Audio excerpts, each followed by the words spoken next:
விடுதலை சிறுத்தைகள் கட்சியினுடைய தலைவராக இருக்கக்கூடிய ஐயா தொல் திருமாவளவன் அவர்கள் நடத்தக்கூடிய சிபிஎஸ்இ பள்ளி இன்று காலை என்னுடைய முகநூல்ல பதிவு செஞ்சிருந்தேன். அண்ணன் திருமாவளவன் அவர்கள் சிபிஎஸ்இ பள்ளி நடத்துறாங்க. Blue star school Velachery chairman யாருன்னா தொல் திருமாவளவன். அந்த பள்ளியினுடைய சேர்மனே அண்ணன் தொல் திருமாவளவன் அவர்கள். அந்த பள்ளியிலும் கட்டாய மொழியாக 3வது மொழியாக ஹிந்தி சொல்லிக் கொடுக்கிறாங்க. பட் இந்த அரசியல் கட்சி தலைவர்கள் பள்ளிக்கூடம் நடத்துறாங்க, குழந்தைகளுக்கு அட்மிஷன் போடுறாங்க, சேர்மனா இருக்கிறாங்க, ஹிந்தி சொல்லிக் கொடுக்கிறாங்க. ஆனா இதே தலைவர்கள் மேடையில் மைக் எடுத்து பத்திரிகை நண்பர்கள் முன்பு பேசும்போது வேறொரு வாக்கியத்தை பேசுறாங்க. இல்ல 2 மொழி தான் படிக்கணும், 3 மொழி படிக்க கூடாது. அதனால்தான் தொடர்ந்து பாரதிய ஜனதா கட்சி உறுதியாக கடந்த 1 வார காலமாக அரசியல் கட்சி தலைவர்கள் போட்டக்கூடிய இரட்டை வேடத்தை தோலுரித்து பத்திரிகை மூலமாக தமிழக மக்கள்கிட்ட எடுத்து சொல்றோம். தமிழகத்தில் 3 மொழிகளை குழந்தைக நம்முடைய பாரத பிரதமர் நரேந்திர மோடி ஐயா புதிய கல்விக் கொள்கையில சொல்லியிருப்பது போல படிக்கணும். நம்முடைய பாடமொழி தமிழ் மொழியில் இருக்கணும், ஆங்கில மொழி இருக்கணும். ஒரு விருப்ப மொழியாக ஒரே ஒரு லாங்குவேஜ் பேப்பர் விருப்ப மொழியாக ஏதாவது ஒரு இந்திய மொழியில் இருக்கணும். அது நம்முடைய திராவிட மொழியாக இருக்கக்கூடிய மலையாளமோ கன்னடமோ தெலுங்கு இந்த மாதிரி இருந்தாலும் சந்தோஷம். ஹிந்தி சமஸ்கிருதம் ஏதாவது ஒரு மொழி விருப்ப மொழியாக மக்கள் எடுத்து படிக்கணும். இந்திய கட்டாயம் படிச்சுதான் ஆகணுமா? எதற்காக இந்திய படிக்க வேண்டிய தேவை என்ன? இந்தியை படிப்பதால் என்ன பயன்? இந்தியை தாய்மொழியாக கொண்டவன் தமிழ்நாட்டில் கட்டிட வேலை செய்யறான். இந்தியை தாய்மொழியாக கொண்டவர்கள் லட்சக்கணக்கான பேர் தமிழ்நாட்டிலே வேலை இல்லாமல் கட்டிட வேலை செய்கிறார்கள், சிமெண்ட் தூக்கி கொண்டிருக்கிறார்கள், விவசாய வேலை செய்து கொண்டிருக்கிறார்கள். இந்தியை தாய்மொழியாக கொண்டவர்களுக்கே வேலை கிடைக்கவில்லை. இந்தியை கற்றுக்கொள்வதால் வேலை விருப்பப்பட்டவங்க படிக்கிறார்கள். அதை நாம் தடுக்கவே இல்லை.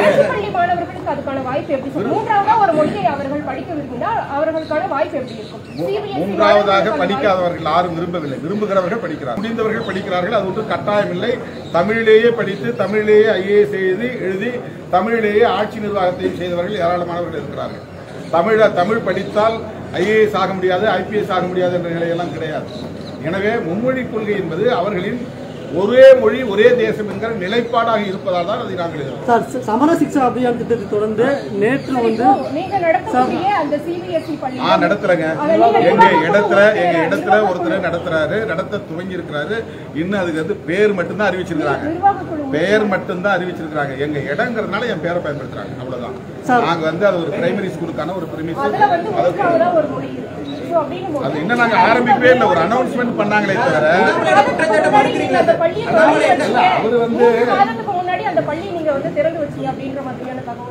அவரு இடத்துல ஏற்கனவே ஒரு நிர்வாகம் தனியார் நிர்வாகம் நடத்துறாங்க, அவங்க போயிட்டாங்க. இன்னொரு நிர்வாகம் அங்க வர போறாங்க. எங்க இடங்கிறதுனால என் பேரை பயன்படுத்துறாங்க. அண்ணாமலை பரபரப்புக்காக ஒவ்வொரு நாளும் ஒவ்வொன்றை பேசிக் கொண்டிருக்கிறார். அவருக்கு ஊடக கவன ஈர்ப்பு ரொம்ப முக்கியமானதாக இருக்கிறது. ஒரு நாகரிக அணுகுமுறை என்பதை முற்றாக தவிர்த்துவிட்டு யாரையும் எப்படியும் விமர்சிக்கலாம் என்கிற ஒரு நிலைப்பாட்டை எடுத்து அவர் அரசியல் செய்கிறார். அவருடைய அணுகுமுறை என்பது வியப்பாக இருக்கிறது. இரட்டை வேடம் போட வேண்டிய ஒரு நிலை எனக்கு இல்லை. எங்கள் இடத்தில் ஒரு நிறுவனம் பள்ளி நடத்துவதற்கு அனுமதி கேட்டிருக்கிறார்கள், அவ்வளவுதான். அது இன்னும் அப்ரூவல் வாங்கல, அதுக்கு இன்னும் கிளாஸ் ஸ்டார்ட் ஆகல, ஒரே ஒரு ஸ்டூடெண்ட் கூட இன்னும் சேரல, ஒரு ஃபர்ஸ்ட் ஸ்டாண்டர்ட் கூட அங்கே கிடையாது, ஒரு மாணவர் கூட அங்கே சேரல. ஒரு அனௌன்ஸ்மெண்ட் வந்திருக்க. ஹிந்தி மீது நமக்கு வெறுப்பு கிடையாது, எந்த மொழி மீதும் வெறுப்பு கிடையாது. அன்னை தமிழை காப்போம், அனைத்து மொழிகளையும் மதிப்போம் என்று முழங்கிக் கொண்டிருப்பவர்கள் விடுதலை சிறுத்தைகள். எங்களுக்கு எந்த இனத்தின் மீதும் எந்த மொழியின் மீதும் வெறுப்பு இல்லை.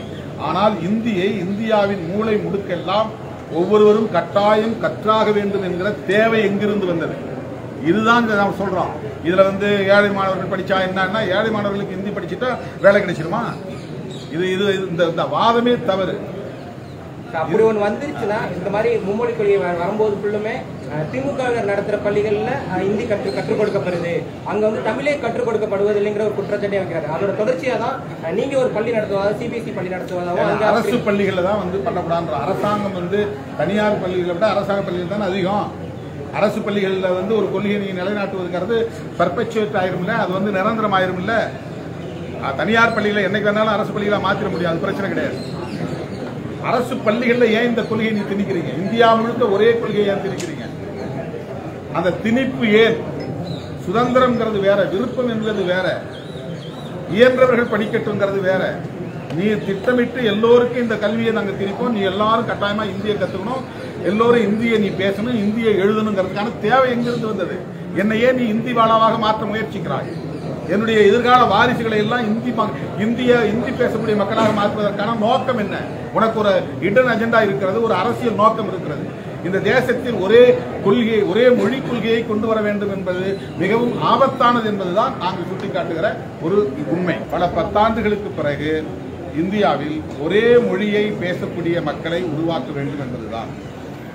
இந்தியே இந்த தேசத்தின் ஒற்றை மொழியாக இருக்க வேண்டும் என்று அவர்கள் முயற்சிக்கிறார்கள். இதை அவர்கள் மறுக்க முடியாது. ஒரே தேசம், ஒரே கலாச்சாரம் என்பது அவர்களின் நிலைப்பாடு என்பதைப் போல ஒரே தேசம், ஒரே மொழி என்பதும் அவர்களின் நிலைப்பாடு. இந்த திணிப்பை எதிர்க்கிறோம். இது ஏற்புடைய கருத்தில் தமிழ்நாட்டுக்கு மட்டும் நாம் சொல்லவில்லை. இந்தியாவின் எந்த மாநிலத்தின் மீதும் இந்தி அல்லாத பிறமொழி பேசக்கூடிய மக்களின் மீது இந்தியை கற்றுக்கொள்ளுங்கள், இந்தியை பேசுங்கள் என்று வற்புறுத்துவது ஏன்? தமிழ் பிராந்திய மொழி என்றால் இந்தி பிராந்திய மொழி இல்லையா? தமிழ்நாட்டில் மட்டும்தான் தமிழர்கள் தமிழை பேசுகிறார்கள் என்று நீ பிராந்திய மொழி என்று சொல்லுகிற போது, இந்தியை பேசக்கூடியவர்கள் மத்தியில் சில மாநிலங்களில் 1-2 மாநிலங்களில் தான் தாய்மொழியை கொண்ட மக்கள் இருக்கிறார்கள். அப்படி பார்த்தால் இந்தி ஒரு பிராந்திய மொழி தான், அதுவும் ஒரு ரீஜனல் லாங்குவேஜ். அது எப்படி இந்தியாவினுடைய ஒரே தேசிய மொழியாக இருக்க முடியும்? அரசமைப்பு சட்டத்தின்படி இந்தியாவிலே 22-23 மொழிகள் தேசிய மொழிகளாக அங்கீகரிக்கப்பட்டிருக்கின்றன. ஆனால் இவர்கள் இந்தியையும் சமஸ்கிருதத்தையுமே உயர்த்தி பிடிக்கிறார்கள். கோடிக்கணக்கிலே அதற்காக நிதியை ஒதுக்கீடு செய்கிறார்கள், அதை கட்டாயமாக்குகிறார்கள், அரசின் கொள்கை நிலைப்பாடாக அதை திணிக்கிறார்கள். ஒரு தனியார் பள்ளியிலே இந்தியை கற்றுக் கொடுப்பது என்பது வேறு, அரசே அதை ஒரு கொள்கையாக வரையறுத்து திணிப்பது என்பது வேறு. கொள்கையை திணிப்பதை எதிர்க்கிறோம். அரசு பள்ளி மாணவர்களை வஞ்சிக்கிற மாதிரி இல்லையா சார்? ஏன்னா இது மெட்ரிகுலேஷன் சிபிஎஸ்இ பள்ளிகளில் மட்டும் இது வந்து கற்பிக்கப்படுதுன்றீங்க, ஆனா அரசு பள்ளின்னு வரும்போது திணிக்கப்படுது அப்படின்றீங்க. இதுல வந்து அரசு பள்ளி மாணவர்கள் வஞ்சிக்கப்படுற மாதிரி. அரசு பள்ளி மாணவர்கள் விரும்பினால் தனியார் கோச்சிங்ல போய் படிக்கிறார். அது எப்படி சார் சாத்தியமாகும்? சார், நேற்றைய தினம் ஒன்றிய அரசு அந்த ஒதுக்கீடு செய்த அந்த தேசிய பேரிடர் நிதியில கூட ஒடிசாவுக்கு ஒதுக்கியிருக்காங்க, மற்ற மாநிலங்களுக்கு ஒதுக்கியிருக்காங்க. தமிழ்நாட்டுக்கு தேசிய பேரிடர் நிதி ஒதுக்கீடு செய்த இதுக்கு முன்னாடி எல்லாம் அண்ணாமலைக்கு கவலை இல்லை. இந்த அரசுக்கு, தமிழ்நாட்டு மாநிலத்துக்கு இந்திய ஒன்றிய அரசு சமக்ரா சிக்ஷா அபியான் அந்த கல்வி திட்டத்திற்கு ஒதுக்க வேண்டிய நிதியை ஏன் ஒதுக்கவில்லை?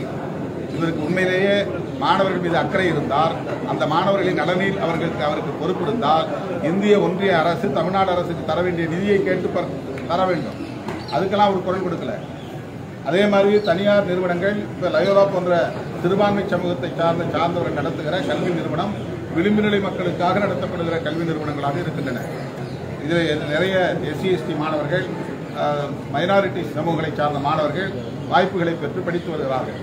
இந்த மாதிரியான கல்வி நிறுவனங்களுக்கு முறையாக நிதி வருவதில்லை. போஸ்ட் மெட்ரிக் ஸ்காலர்ஷிப் SC/ST மாணவர்களுக்கு, OBC மாணவர்களுக்கு, மைனாரிட்டி சமூகங்களை சார்ந்த மாணவர்களுக்கு தரப்படுவதை நிறுத்துகிற முயற்சியில் தொடர்ந்து ஈடுபட்டு வருகிறது. ஒவ்வொரு ஆண்டும் குறைத்துக் கொண்டே வருகிறது இந்த பாஜக அரசு. இவர் உண்மையிலேயே அக்கறை உள்ளவர்களாக இருந்தால், ஏழை மாணவர்களுடைய கல்விதான் முக்கியம் என்று கருதி இருந்தால், அவங்க இந்தி படிக்கணும்னு கவலைப்படுறவர் அவங்களுக்கு போஸ்ட் மெட்ரிக் ஸ்காலர்ஷிப் வாங்கி தரணும் ஏன் கவலைப்படலை? அதை பற்றி என்னைக்கு இவர் குரல் கொடுத்திருக்காரு? இவருடைய பிரதமர்கிட்ட போய் அதை பற்றி என்னைக்காவது மனு கொடுத்துருக்கிறாரா? நாங்கள் மனு கொடுத்துருக்கோம். விளிம்பு நிலை சமூகத்தை சார்ந்த மாணவர்களுக்கு போஸ்ட் மெட்ரிக் ஸ்காலர்ஷிப் கொடுக்கணும். அதில் வந்து கல்வியில் கூட போஸ்ட் மெட்ரிக் ஸ்காலர்ஷிப் கூட வருமான வரம்பு விதிக்கிறாங்க. அதில் EWS எக்கனாமிக்கலி வீக்கர் செக்ஷன் என்கிற முன்னேறிய சமூகத்தை சார்ந்த மாணவர்களுக்கு 8 லட்சம் ரூபா வருமான வரம்பு. 8 லட்சத்துக்கு மேலே போனால் தான் போஸ்ட் மெட்ரிக் ஸ்காலர்ஷிப் இல்லை. ஆனால் OBC மாணவர்களுக்கு வருமான வரம்பு போஸ்ட் மெட்ரிக் ஸ்காலர்ஷிப் வாங்குறதுக்கு வெறும் 2 லட்சம் ரூபாய். 2 லட்சத்துக்கு மேலே ஒருத்தர் சம்பளம் வாங்குறான், ஆண்டு வருமானம் வாங்குறான்னா அவன் பிள்ளைக்கு போஸ்ட் மெட்ரிக் ஸ்காலர்ஷிப் கிடையாது. SC/ST மாணவர்களுடைய பெற்றோரின் ஆண்டு வருமானம் 2.5 லட்சமாக இருந்தால் அதற்கு மேலே வாங்கக்கூடியவர்களுக்கு போஸ்ட் மெட்ரிக் ஸ்காலர்ஷிப் கிடையாது. இவ்வளவு மோசமான வருமான வரம்பை வைத்திருக்கிற மோடி அரசிடம் போய் அண்ணாமலை கேட்க வேண்டியது தானே? இந்த இந்த ஓபிசி மாணவர்கள் இந்து சமூகத்தை சார்ந்த மாணவர்கள் தானே அதிகம் இருக்கிறாங்க. எஸ்சி எஸ்டியில் இந்து சமூகத்தை சார்ந்த மாணவர்கள் தானே இருக்கிறாங்க.